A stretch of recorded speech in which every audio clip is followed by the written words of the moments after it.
a contemporary Mahatma who has made Tiruvannamalai his abode. Known as the godchild of Tiruvannamalai, his unusual innocence and radiant presence were recognized by seekers from both East and West and devotees alike. This is the real story of a peasant's son, Ramsuratkumar, turned to be a great spiritual master by the grace of the then spiritual masters of India. His name is immortalized in the spiritual field of the world. His story narrates how a good man could become a God man. The events and experience in the life of Ramsuratkumar and his devotees will have tremendous impact in one's life.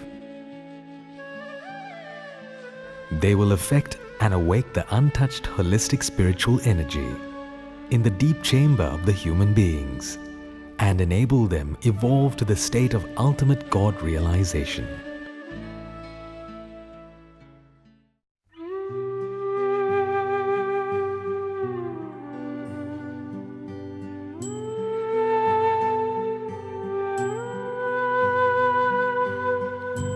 Yogi Ramsuratkumar, Yogi Ramsuratkumar.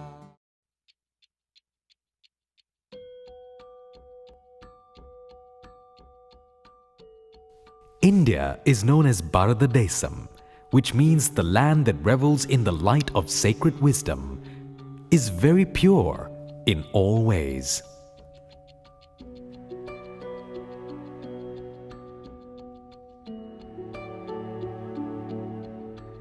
We find Desa Bhakti and Deva Bhakti in all the Mahatmas who have been born in this country. They have not been able to treat the nation and God as separate entities.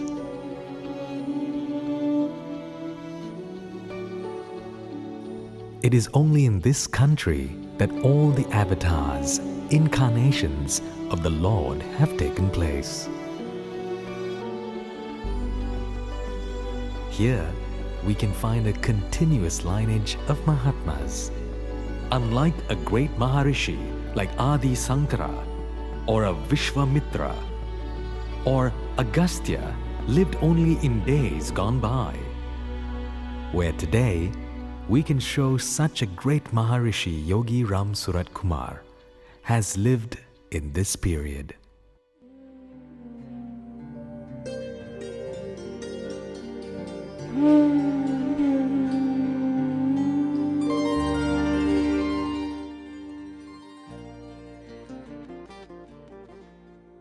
Ramsuratkumar came to this world on December 1st, 1918, and was born into a righteous and devout Brahmin family.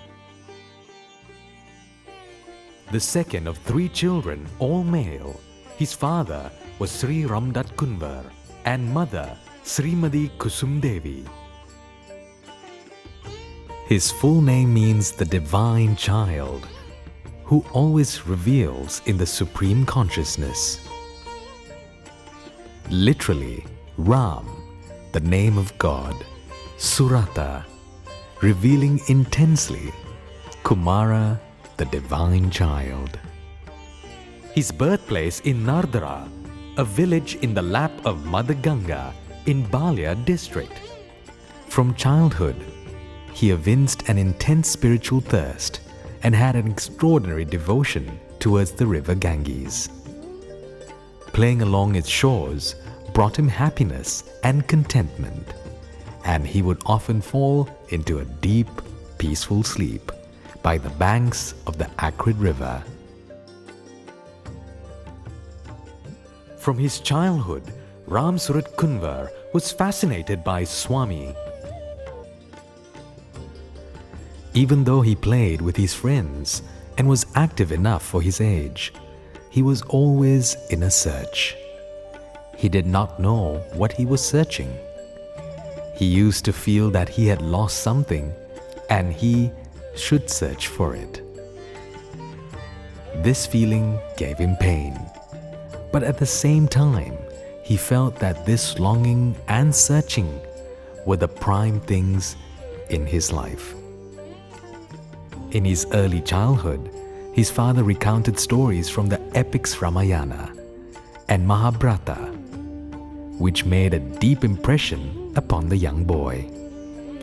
He was also very attracted to sadhus and would rush from school to spend time with them along the river Ganges and to listen to their singing, talks of God, and stories of avatars, rishis, and mahatmas. From his childhood, Ramsuratkumar was fascinated by Swami Munishwaranandaji Maharaj, popularly known as Sri Kapadia Baba. Kapadia Baba used to wear only a loincloth, and the children in the villages were greatly frightened of him. But Ramsuratkumar was attracted towards him, and whenever the Baba visited the village for food, Ramsuratkumar would be the first to offer food to him. Kapadia Baba was also very fond of young Ramsuratkumar. Even as he continued his formal learning in school, this young boy began to have flashes of spiritual experience, the significance and magnitude of which was beyond his immediate comprehension. However, the pivotal episode of his life occurred at 12 years of age, studying at the Balia High School. One evening, his mother sent him to fetch water from a well, a house chore he always enjoyed doing. In the twilight of the dusk, he saw a tiny bird perched on the edge of the well. In playful innocence, he flicked the rope across only to find, to his great horror and heartbreak, the bird falling dead. All his frantic efforts to revive it proved futile, drowning him in tears of unbearable remorse and sorrow. With the bird, the fun and frivolities of his childhood innocence died too. The event whipped him into a new awareness of life and death, and above all, the agony of suffering. From that date, a silent transformation started taking place in him. He was different after that event, pondering and searching for the unknown reality of the world. His tender heart got baffled and painted at the first experience of death. By 16 years of age, he was instructed by Kapadia Baba to go to Kasi, a great pilgrim center for the Hindus, to have the darshan of Kasi Viswanath at the temple to get his pain and doubts cleared. He felt for the first time a divine ecstasy that had driven away the pain and the thoughts from him. He was standing in the temple in a state of trance. He was able to see and listen to the divinity, but was not clear enough. He saw a bright, divine light conveying some message to him.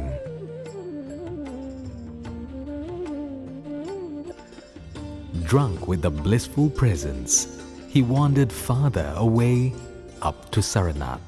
At the sight of the huge stupa where Buddha gave his first sermon to his intimate disciples, Ramsuratkumar had another spell of trance. Much later, the urge drove him to Buddha Gaya, where he felt the blissful benediction of Lord Buddha. In spite of Ramsuratkumar's spiritual growth within, he was great in his studies and was highly proficient in games. Fond of playing volleyball, football, and talent for wrestling. In 1933, Ramsuratkumar went to Balia and continued his education. He passed his high school examination in 1937, and the same year he joined intermediate course at Ewing Christian College, Allahabad. He passed his intermediate course in 1939 and joined the same Ewing Christian College, Allahabad, in the same year to do his BA. His subjects were English literature and world history. However, he was increasingly unable to deny the summons that he should dedicate his life entirely and exclusively to God. Kapadia Baba, who indicated to Ramsuratkumar that the latter could seek his guru in South India. He told that without the grace of Guru, it's impossible to attain God.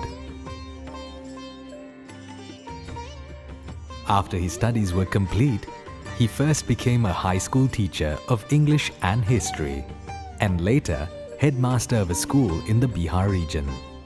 Ramsuratkumar was highly educated and conversant in several languages, fluent in Hindi and English, and had a deep knowledge of Eastern and Western culture, politics, classical literature, and religious scripture.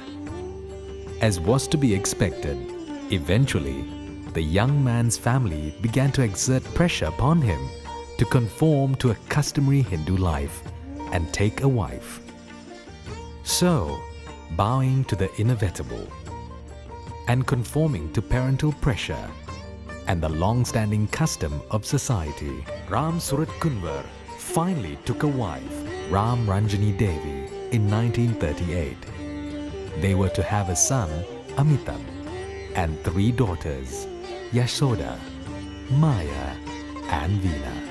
In his early 20s, Ramsuratkumar followed the path of a Hindu householder and professional man.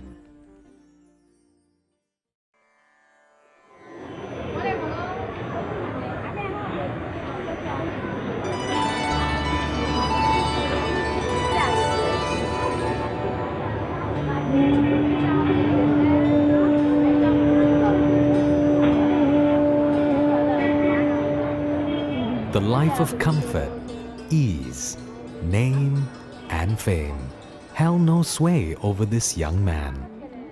All personal interests were pushed aside. He threw himself into severe austerities with unrelenting regimen in food and lifestyle, solely to divinize his body. Year after year for 9 years, he took only raw vegetables and fruits and would not hear any cooked food. It was in this period that 2 significant things happened which added fuel to his already flaming inner fires and propelled him into a fateful journey towards south. Consequently, he became restless and began to behave in strange, unpredictable ways. He spent many hours on the Ganges with Kapadia Baba, discussing spiritual matters, even though Kapadia Baba was great soul and capable of guiding sincere seekers like Ramsuratkumar. He deliberately drove him to South India and aware that Ramsuratkumar was needed by certain people. Kapadia Baba advised Ramsuratkumar to find a guru to guide him in his search for spiritual awakening, and urged him to visit Shri Aurobindo in Pondicherry, and also alluded to another sage who lived not far away from Pondicherry, who Ramsuratkumar was later to find was none other than Shri Ramana Maharishi. By the age of 29, Ramsuratkumar set off on his quest and arrived in 1947 at Shri Aurobindo Ashram, Pondicherry. During his short stay, a young aspirant advised him to visit Shri Ramana Maharishi at Tiruvannamalai.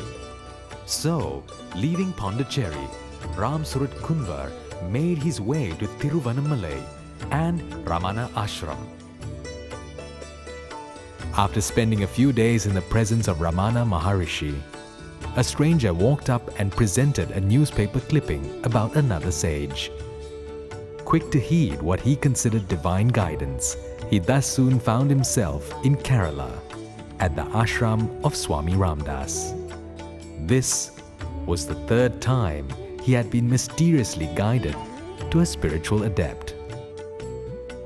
However, unlike his meetings with Sri Aurobindo and Sri Ramana Maharishi, he felt no attraction to Ramdas. He left unimpressed and returned to the north and Varanasi.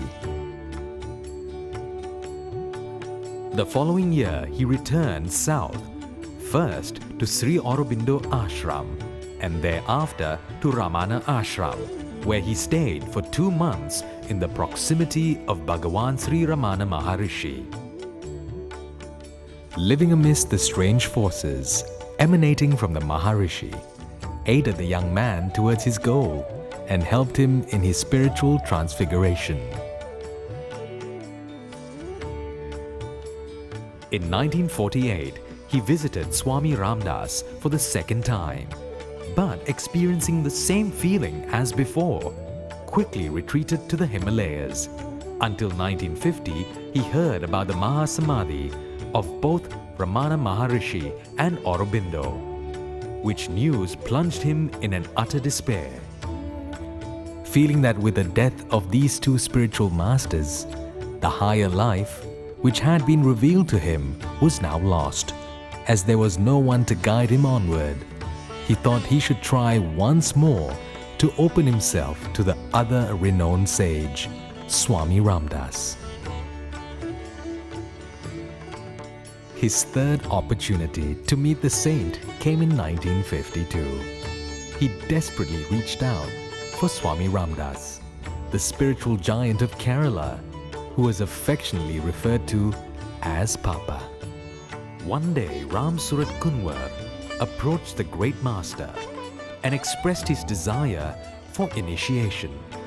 Swami Ramdas smiled and with no ceremony whatsoever said, "So, you want to be initiated? Sit down." Ramsuratkumar seated on the ground and repeated after the master, syllable, the ancient sacred mantra. Om Sri Ram, Jai Ram, Jai Jai Ram. Om Sri Ram, Jai Ram, Jai Jai Ram. Swami Ramdas gave only one instruction, as he probably gave many others too. Go and repeat it day and night, all the 24 hours. Ramsuratkumar was struck speechless. His master's words had entered him with the forceful thrust of a dagger. In the course of 7 days and 7 nights, Ramsuratkumar made the great exodus from the kingdom of man to kingdom of God. Subsequently, Ramsuratkumar left with Arunachala as his sole destination. But first, his fathers will take him throughout India, wandering barefoot for a period of 7 years. During these years, he lived as a beggar and trained himself to see Father as manifesting as all beings and to accept events without demur, as Father's will and grace.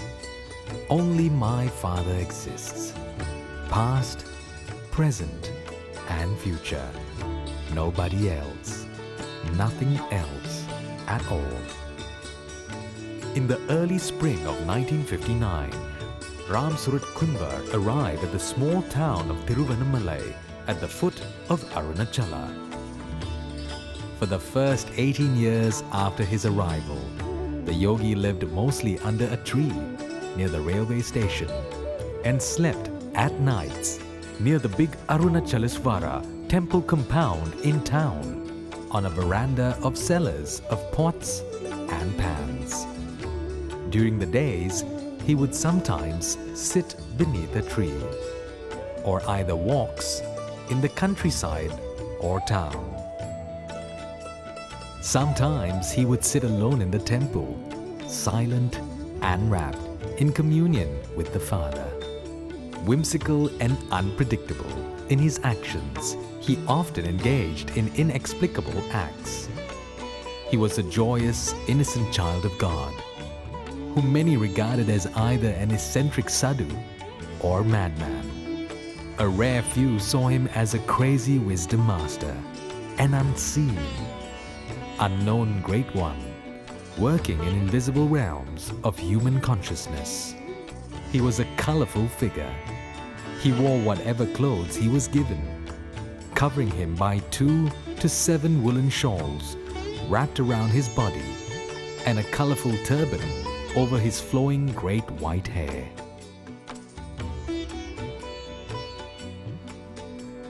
Whatever clothes were given, he wore them till they were dirty and ragged, neither washing or changing his clothes, and only rarely washing his form. Even though he smoked, first bidis, then cigarettes, most noticed only the fragrance of sandalwood or roses emanating from his body. He had a beautiful singing voice, which spontaneously moved people to devotion, delight, or bliss. Sometimes he seemed fearsomely intense, and at other times as innocent, gleeful, and playful as a child. This innocent joy, amazing peals of laughter, and bliss that emanated from his form gave him the name Godchild of Tiruvannamalai. His previous name, Ramsuratkumar, metamorphed into Ramsuratkumar.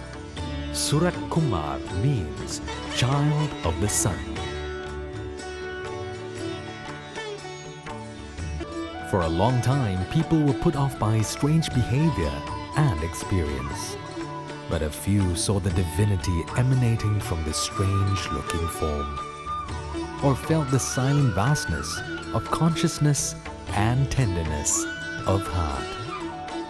Many times, Yogi Ramsuratkumar would say, "The mountain helps us." He himself spent many years wandering on the mountain, taking shelter in its caves. Based on his own comments, his transformation seems to have been connected in part of his subtle relationship to the divine force within Arunachala.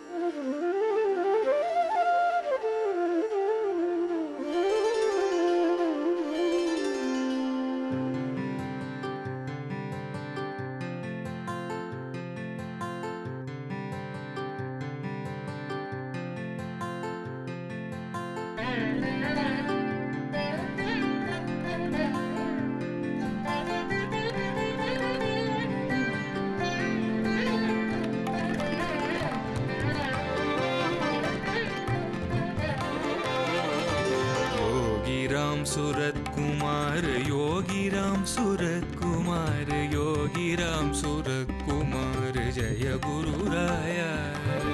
Yogi Ramsuratkumar, Yogi Ramsuratkumar, Yogi Ramsuratkumar, Jaya Guru Raya. Yogi Ramsuratkumar, Yogi Ramsuratkumar, Yogi Ramsuratkumar, Jaya Guru Raya. Yogi Ramsuratkumar, Yogi Ramsuratkumar, Yogi Ramsuratkumar, Jaya Guru Raya. Yogi Ramsuratkumar, Yogi Ramsuratkumar, Yogi Ramsuratkumar, Jaya Guru Raya. Yogi Ramsuratkumar, Yogi Ramsuratkumar, Yogi Ramsuratkumar, Jaya Guru Raya.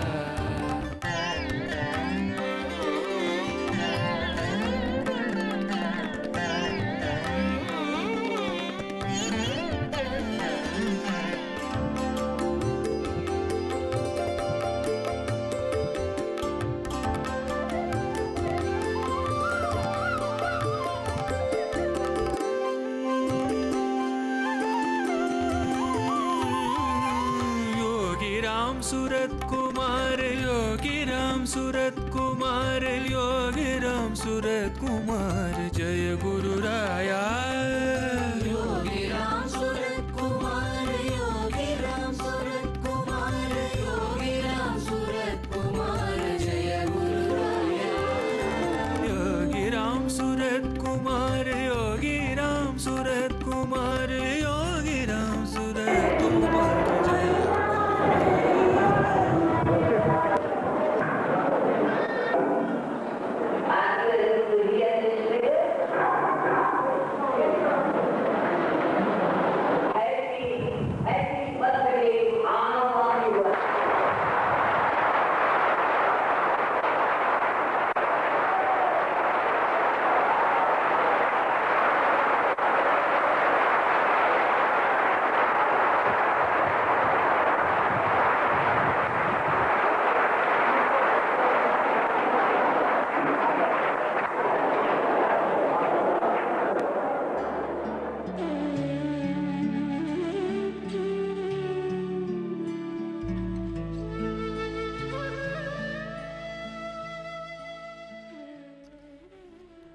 Yogi Ramsuratkumar loved his devotees.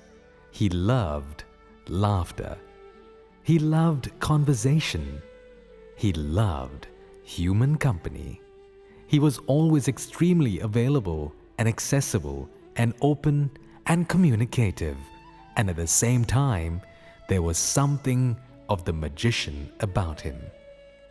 During these years, he was available to friends at almost any time of the day or night near the temple chariot, at the corners of the roads, or under the trees at the temple.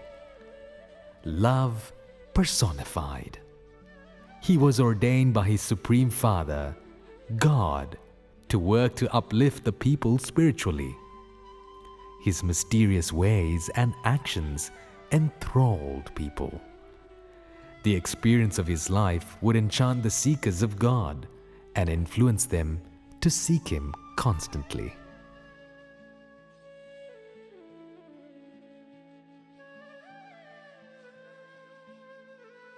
If anyone remembers this holy name constantly, God realization happens in them naturally.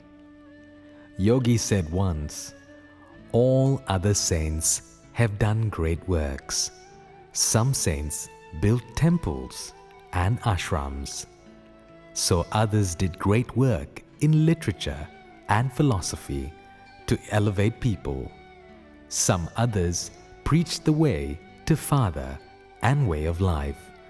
But this beggar leaves behind only his name." He patiently taught them his name and would request them to remember his name whenever they faced difficulties again, so that Father would come to their rescue. Yogi Ramsuratkumar, Yogi Ramsuratkumar, Yogi Ramsuratkumar, Jaya Guru Raya. He would say, "My Father will protect you.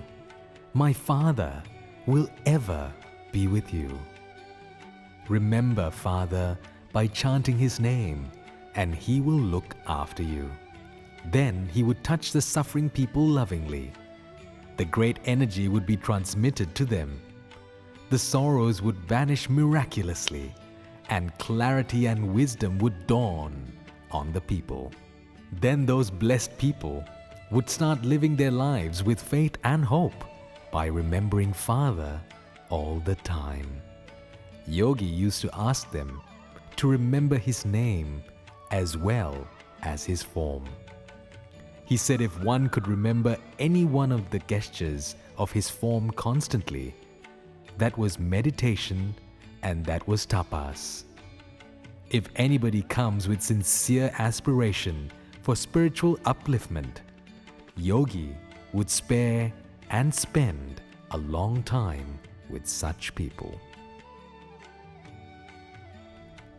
He would inquire about their guru and their daily practice. He would empathically suggest to those people to have unshakable faith on their guru. Yogi would assure them that their guru would definitely pour his grace on their sincere devotees. Subsequently, accepting the entreaties of devotees, he moved into a house with a small room and veranda on Sanadi Street near the Arunachala Eswara temple. People started to visit and spend hours discussing spiritual and personal problems with him.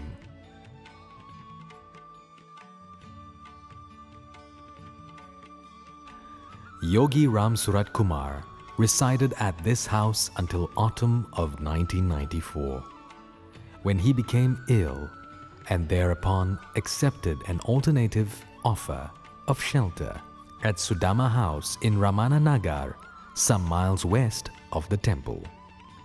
When his fame began to spread, large crowds started to gather waiting for his darshan. The influx of devotees grew steadily in size, creating the need for an ashram. Yogi, who always verbally refused the role of guru or teacher, had previously refused offers of an ashram. But to fulfill the desire of devotees, in 1993, Swamiji acceded to the acquisition, enabled by contributions of a site of 3.5 acres once called Agrahara Kolai, close to the Sri Shashadri, Swamigal and Ramana ashrams.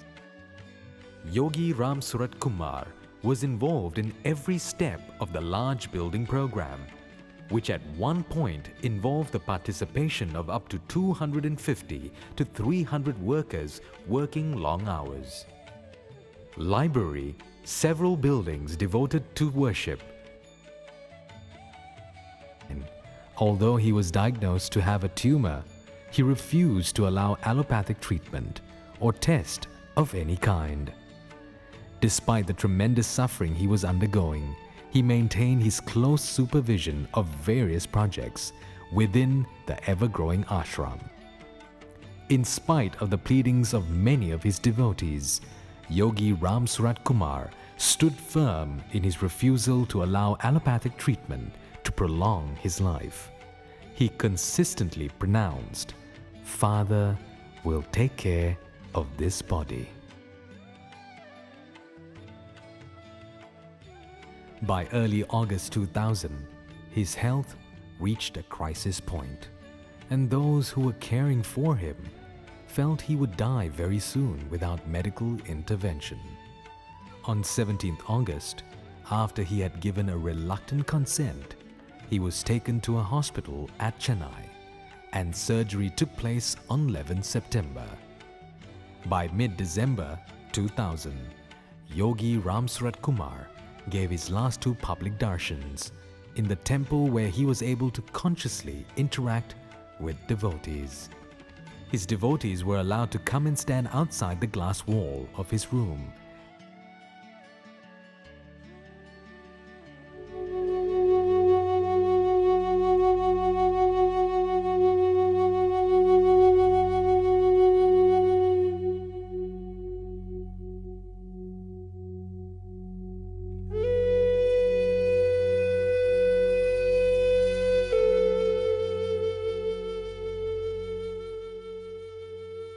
Over the next weeks, his condition quickly declined, until by mid-February, it was clear that his physical death was imminent. Hearing of his serious condition, many devotees came to say goodbye. On February 20th, 2001, at 3:19 a.m., in his ashram at Tiruvannamalai, Yogi Ramsuratkumar attained mukti.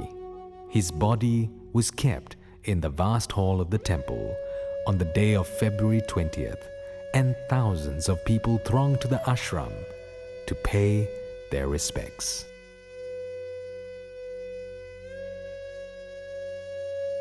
Yogi Ramsuratkumar's simple prescription: if you want to be happy, you make the Lord happy. To make the Lord happy is to chant His name.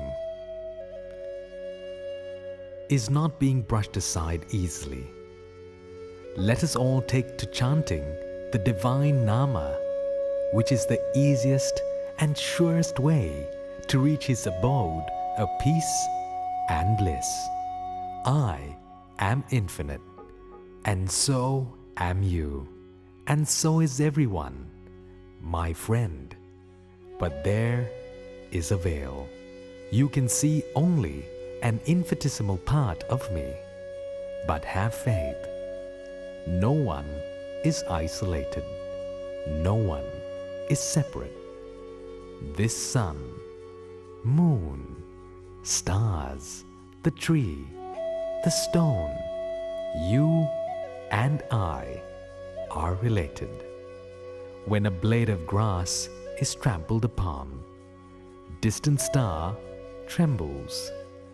It is all one life, my friend, one life. Indeed, masters like Yogi Ramsuratkumar are deep like ocean, strong and steadfast like the great Himalayas, and immaculate like snow, white, grandeur, and effulgent like the sun. Whether they continue to live in their flesh and blood form should not be a cause for concern now, since their true form is one of the eternal light's power and grace alone. Studying the life of this beggar king, remembering his leelas with great fervor, pondering over his teaching seriously, and practicing at least a fraction of what he advised, in all earnestness would mold our outlook. The world today is a depressive kaleidoscope of frenzied passions and barbarities, greed and killer competitions. Man feels weak and exhausted in the face of challenges that keep multiplying unmanageably. He needs spiritual strength and right exertion to counteract evil influences and tendencies and be inspired into living a higher life in the footsteps of great masters. May Bhagwan Yogi Ramsuratkumar, the love divine, the light of lights, remove all darkness of our mind and make our lives happy and fruitful. Our salutations again and again to his boundless compassion forever and ever. Yogi Ramsuratkumar, Yogi Ramsuratkumar, Yogi Ramsuratkumar, Jaya Guru Raya. Jai Ram, Jai